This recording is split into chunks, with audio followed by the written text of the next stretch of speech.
Olá, vamos à nossa aula sobre movimentação de materiais.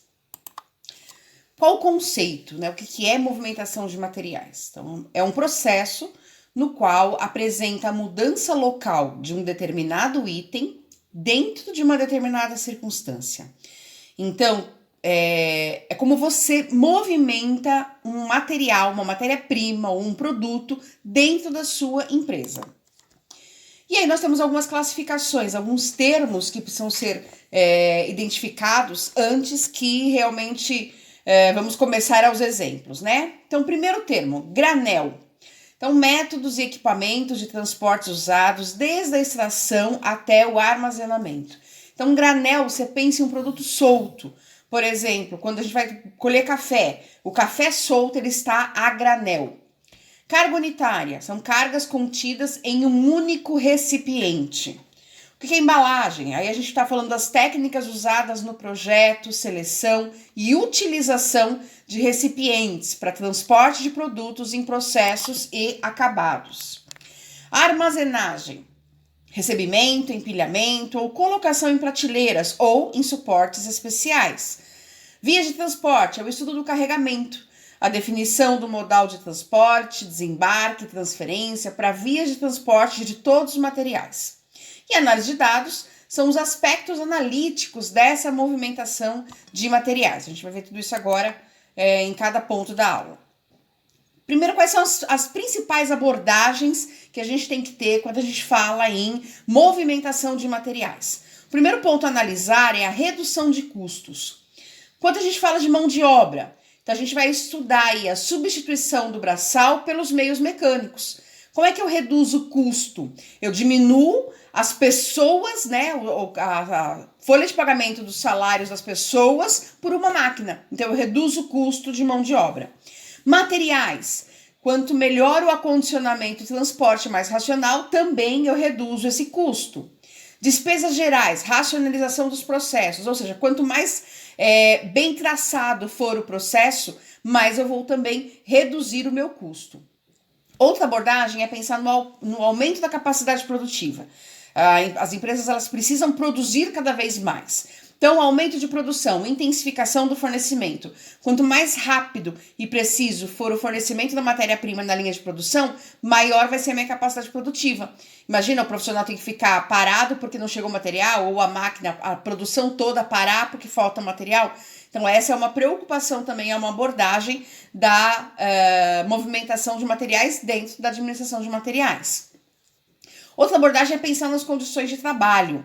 Mesmo que eu reduza a mão de obra e substitua por máquinas, eu tenho profissionais envolvidos, eu tenho pessoas envolvidas. E eu preciso pensar na melhor segurança dessas pessoas, na redução da fadiga e no maior conforto para o pessoal. Por que a gente desenvolveu, né? Por que as pessoas desenvolveram aí equipamentos para fazer a movimentação? Para ter uma segurança. Você imagina 10, 15 operários carregando caixas e caixas pesadas. O corpo humano não aguentaria isso por metade de um dia, né? E as máquinas conseguem trabalhar muito mais. Então, reduz aí a fadiga e traz um conforto para o seu profissional. E temos também que pensar nas melhores distribuições, né? Melhoria na circulação dos nossos ambientes, na localização estratégica dos almoxerifados. Vimos isso semana passada, né? Se o almoxerifado tem, por exemplo, um prego que é sempre utilizado, ele tem que estar mais fácil. A localização dele não pode estar escondido no fundo do armário, tem que estar numa localização fácil acesso. Nas melhorias dos serviços ao usuário e na maior disponibilidade dos meus bens. Bom, qual que é a lei da movimentação, né? O que eu tenho que pensar aí na movimentação? Eu tenho que ter obediência ao fluxo das operações, ou seja, vamos pensar no fluxo de operação? Montagem de um carro. Primeira parte da linha de produção é a estrutura na base desse carro. Segunda parte, vamos dizer assim, a colocação do motor. Então, eu coloco ali o motor. E a terceira, a colocação da carroceria. Então, digamos que esse seja o fluxo de movimentação, de operação, o fluxo de montagem de um carro. Para movimentar o material, eu tenho que obedecer. Não adianta eu querer trazer a carcaça na primeira parte da operação. Então, em cada operação, eu vou precisar de um material diferente. Então, na lei de movimentação de materiais, eu tenho que obedecer esse fluxo de operações. Tem que pensar na mínima distância, na mínima manipulação. Por que mínima manipulação? Quanto menos eu manipular uma matéria-prima ou um produto, menor é o risco de quebra, de riscar, de danificar aquele produto ou serviço, tá? Tem que ter uma segurança e satisfação, obviamente, e a padronização. Outra lei de movimentação, né? Pensa na flexibilidade, na máxima utilização tanto do equipamento quanto da gravidade. Tem que pensar num método alternativo e no menor custo total. Quando a gente pensar em cada um dos equipamentos, vocês vão entender melhor. Quando eu for escolher um equipamento de movimentação, então a proposta da aula aqui é que vocês conheçam quais são esses equipamentos, né? E pensar um pouquinho como escolher cada um deles. Precisa analisar qual é o produto que eu vou entregar, qual é o produto que eu vou movimentar, né? Seja uma matéria-prima, seja um produto acabado ou semi-acabado. Qual é a minha edificação? Qual é o espaço que eu tenho para movimentar esse produto? Eu tenho uma empresa que é um galpão pequeno, eu tenho uma empresa muito grande, esse produto tem que ir de um endereço a outro. Como que é essa minha movimentação? Qual que é o método que eu vou utilizar? Qual que é o custo que isso vai representar? Alguns equipamentos têm um custo maior, outros um custo menor, isso tem que ser levado em conta também. Qual a área necessária para o funcionamento desse equipamento? Qual a fonte de energia necessária desse equipamento, como acontece o deslocamento dele, qual a direção do movimento. Então tem equipamento que só anda para frente, tem equipamento que anda pelas laterais. Como que esse equipamento vai se movimentar dentro do meu espaço? E um ponto importante a analisar é o operador. Alguns equipamentos eu preciso de operadores que sejam especialistas, né? Que se preparem, que passem por um treinamento para operar essa máquina. Então eu também tenho que pensar nesse ponto, no meu operador. Olha aí alguns desenhos, alguns tipos de transporte, né? Então, isso é pensar na movimentação do material. Como é que eu vou transportar esse material dentro da minha fábrica, dentro da minha empresa? Eu tenho aqui guindastes, né? Do lado direito aqui, vocês estão vendo um guindaste, no meio uma talha, do lado esquerdo elevadores. São equipamentos de movimentação. As talhas a gente vai explicar um pouquinho mais pra frente, tá? Tenho veículos industriais. Então, vocês estão vendo aí um ventilador, uma empilhadeira. A gente vai falar um pouquinho com mais características deles, tá? Tenho aqui sistemas de transportadores contínuos, né? Então, eu tenho aqui uma esteira. Então, ela continuamente vai fazendo o transporte desse equipamento. Tem os descarregadores, né? Que eles trazem um produto ou matéria-prima de um lugar e descarregam em outro. Olha, transportadores de rosca. Então, ele faz a movimentação de materiais pulverizados ou granulados. O transporte é feito através da rotação do eixo longitudinal do equipamento. Então, vocês estão vendo assim, do lado esquerdo desse desenho, esse gráfico, né? Ele mostra essa rosca, né? Então, o transporte de um granulado, por exemplo, de um ferro granulado, de alguma coisa que esteja em pecinhas, ele passa, se você colocar numa esteira, ele não vai movimentar. Ele vai entulhar ali um monte, né? E a rosca, conforme ela se movimenta, ela transporta esse granulado ao longo de um trajeto.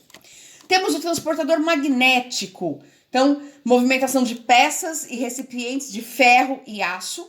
Quais as vantagens do transportador magnético? Ele é silencioso, requer pouco espaço e manutenção e trabalha até debaixo d'água.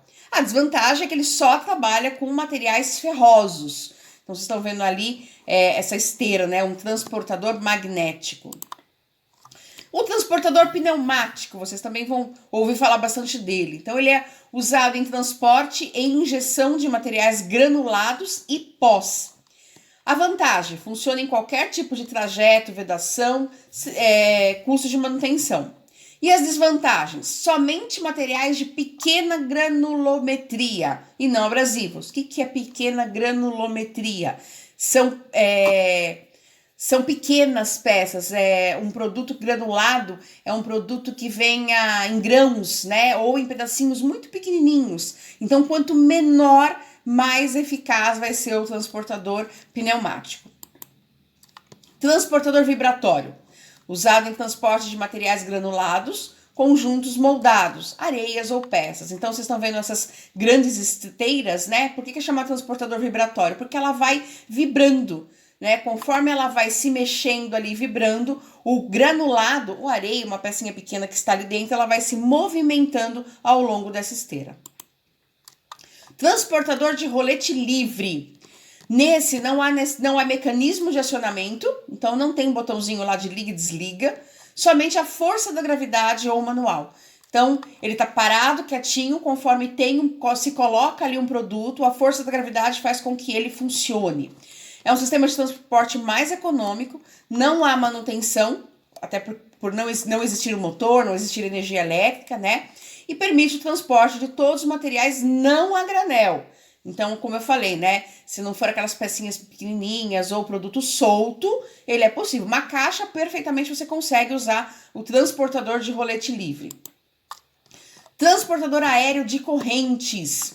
Então, é uma correia com equipamentos de suporte. Podem ser ganchos, bandejas, entre outros. Olha aqui na figura que vocês estão vendo do lado esquerdo. Esse transportador aéreo de correntes aqui está carregando algumas rodas, né? A vantagem, evita problemas de contaminação. Permite o aproveitamento do espaço aéreo. O gasto inicial e a manutenção são relativamente baixos. A desvantagem é que difícil carga e descarga e pequena adaptabilidade. Então, sempre tem que ter alguém, né? Ele não vai descarregar sozinho, nem carregar sozinho. Tem alguém que tem que encaixar o produto ali naquele gancho ou numa bandeja. Sistema de manuseio para áreas restritas. Ele é usado quando se tem uma determinada área restrita, onde vão ser movimentados cargas intermitentemente. A ponte rolante é o equipamento mais utilizado, entre outros. Esse sistema é comumente utilizado em almoxarifados. Então, olha lá a ponte rolante. Vocês estão vendo no desenho essa estrutura amarela que está bem pertinho do teto? Isso é uma ponte rolante. Então, constam de uma viga suspensa sobre um vão livre que roda sobre trilhos. Então, essa viga amarela é a viga suspensa e nas laterais vocês vão ver que tem uns trilhos. Então, essa viga vai transitando por ali. São empregados no transporte e elevação de cargas em instalações industriais. São empregadas em fábricas ou depósitos que permitem o aproveitamento total da área útil. Então, você consegue, né, movimentar essa ponte rolante por todo o seu galpão, por toda a sua indústria. A vantagem é que tem uma elevada durabilidade, movimentam cargas ultrapassadas, carregam e descarregam em qualquer ponto e tem um posicionamento aéreo. Ela fica no alto, ela não ocupa espaço ali na linha de produção, né? As desvantagens exigem estruturas, investimento elevado, área de movimentação definida. Então, não é algo que dá para mim levar para lá e para cá. Eu tenho que ter um galpão construído e isso tem que fazer parte praticamente da estrutura desse galpão. O que são pórticos? São vigas elevadas e autossustentáveis sobre trilhos. Vocês estão vendo na figura essas vigas amarelas aí, né? Isso é um pórtico. Possuem sistema de elevação semelhantes aos das pontes rolantes. São utilizados no armazenamento em locais descobertos. Olha aqui um outro exemplo de um pórtico também, aqui já está no local descoberto. A vantagem, maior capacidade de carga que as pontes rolantes e não requer estrutura. As desvantagens, ele é menos seguro, interfere com o tráfego no piso e é mais caro. Staker Crane é o sistema de área restrita mais avançado e sofisticado que existe. Neste sistema, o espaço é aproveitado ao máximo. Também é esse sistema amarelo que vocês estão vendo aqui, né? Consiste numa torre apoiada sobre um trilho inferior, aqui embaixo vocês estão vendo o mecanismo aqui quase no chão, né? E guiada por um trilho superior. As vantagens, algumas torres podem atingir até 30 metros de altura e ocasionam uma grande economia de espaço. A desvantagem, por ser algo tão moderno, uma nova tecnologia, ainda precisa de um alto investimento. Sistema de manuseio entre pontos sem limites fixos. Então, as suas aplicações não se restringem a 2 pontos pré-determinados, nem a áreas muito restritas. Pode operar em áreas sem delimitação. Então, quando a gente falou do porte, da ponte rolante, você tinha um ponto específico, um espaço específico onde esse equipamento ia se movimentar. Os carrinhos, por exemplo, não tem espaço fixo, né? Não tem um trilho fixo para poder andar. Então, olha lá, o primeiro exemplo são os carrinhos. Os mais simples dos equipamentos que formam um sistema sem limites fixos. Praticamente em todas as empresas você vai ter algum desses modelos de carrinhos, tá? Princípio básico, uma plataforma com rodas e um timão direcional. As vantagens é um baixo custo, versatilidade e a manutenção é quase inexistente. Por não ter motor, a manutenção do carrinho ela é muito mais barata. As desvantagens, ele tem uma capacidade de carga limitada, baixa velocidade e produção e exige mão de obra. Então, eu preciso de um ser humano aqui para carregar. Então, tem um limite aí, tanto de volume quanto de peso.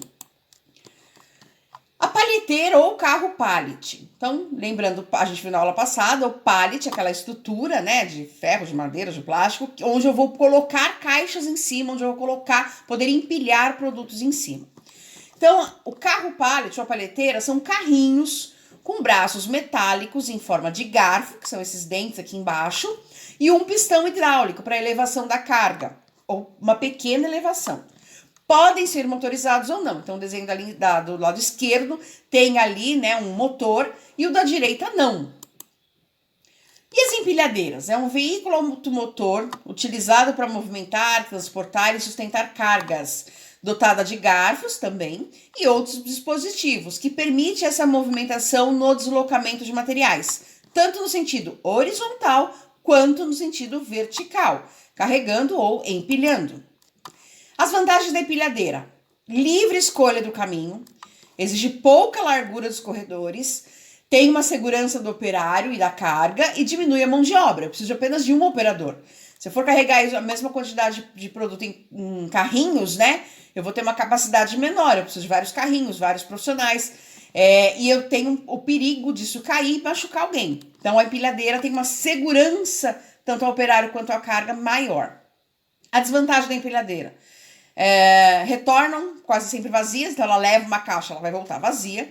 Exige aí um operador especializado, lembra que eu falei, alguns equipamentos precisam de alguém especializado, e exige paletização de cargas pequenas. Então, por menor que seja a carga, não dá para colocar, como no carrinho. No carrinho eu posso colocar uma caixa só, na empilhadeira não, tem que ter um pallet com a caixa em cima. E quais são os tipos de empilhadeiras que eu tenho, né? A frontal de contrapeso, onde as rodas dianteiras funcionam como ponto de apoio e o contrapeso traseiro promove a neutralização dessa força que a carga faz. Vocês podem ver até que a roda aqui é maior. Tem uma empilhadeira de almoxarifado, então os braços se projetam para a parte inferior do equipamento, requer pouco espaço nos corredores, apenas 1,5 metro, e tem uma boa altura, então ela pode chegar até 12 metros. Tem as empilhadeiras laterais, formam o suporte ideal para rápida movimentação de cargas longas. Elas estão especialmente equipadas para locais de armazenamento de toras de madeira, perfis metálicos, empilhamentos de cargas longas de diversos tipos. A capacidade dessa empilhadeira lateral ela é de 3 a 6 toneladas. E os guindastes? Então vamos supor que eu tenha algo mais de 6 toneladas para carregar. Eu posso utilizar os guindastes. São compostos de coluna e lança com guincho, acionado por um dispositivo mecânico ou elétrico. A sua aplicação é indicada quando as cargas forem mais pesadas, mais de 5 toneladas. Podem ser mecânicos ou hidráulicos. Então, olha ali alguns exemplos de alguns guindastes. Então, eles são para cargas realmente muito grandes, muito pesadas. Rodízios. É importante vocês entenderem o que é um rodízio. Ele é um conjunto formado por uma pequena roda encaixada em um garfo, a fim de possibilitar o seu rolamento, o seu deslocamento. Então, aqui o desenho dos rodízios. O rodízio ele faz parte de praticamente todos os equipamentos de movimentação que nós vimos, né? Sejam maiores, menores. Então, essa roda acoplada aqui nesse suporte é o rodízio. E os tratores? Outro equipamento importante na movimentação. Podem ser utilizados para fins industriais e execução de serviços de terraplanagem. Considerando-se a tração, podem ser consideradas esteiras ou pneus. Olha aqui, os desenhos dos tratores são largamente usados ali na agricultura. Como eu faço a seleção dos equipamentos, né? O nosso foco aqui é conhecer e tentar escolher um equipamento. Então, a escolha de equipamento deve ser realizado tendo-se em vista que as operações são parte de um sistema e são atividades isoladas, sendo, portanto, uma tarefa nada fácil. Ela deve ser pautada com base, entre outras, seguintes questões. Então, qual o uso do equipamento? Para que eu vou usar isso? Quais as vantagens oferecidas pelo equipamento? Nós vimos aqui várias vantagens e desvantagens de cada um deles. Também quais são as desvantagens. E qual a relação custo versus benefício proporcionado? Será que esse custo desse equipamento está dentro do meu orçamento? Então, eu tenho que analisar essa questão também. Vamos falar das carretas, né? O uso das carretas é um transporte de cargas entre departamentos ou até entre cidades. Olha aí uma carreta, né? As vantagens, se eu relacionar com outros equipamentos, eu tenho aí um baixo investimento, baixo custo operacional e uma grande flexibilidade. As desvantagens é que eu preciso de uma mão de obra adicional e uma necessidade de equipamentos extra para carga e descarga. Carrinhos, né? Então, antigos e simples equipamentos de transporte carregam em média de 50 até 100 quilos. O uso e movimentação de cargas de curtas distâncias, como a gente já viu. Qual a vantagem do carrinho? Baixo custo, versatilidade, é silencioso e tem um baixo custo de manutenção, por não ter motor. Então a manutenção dele é muito fácil. Olha aqui, você tem os rodízios, né? Que geralmente dá problema é aqui é fácil você trocar.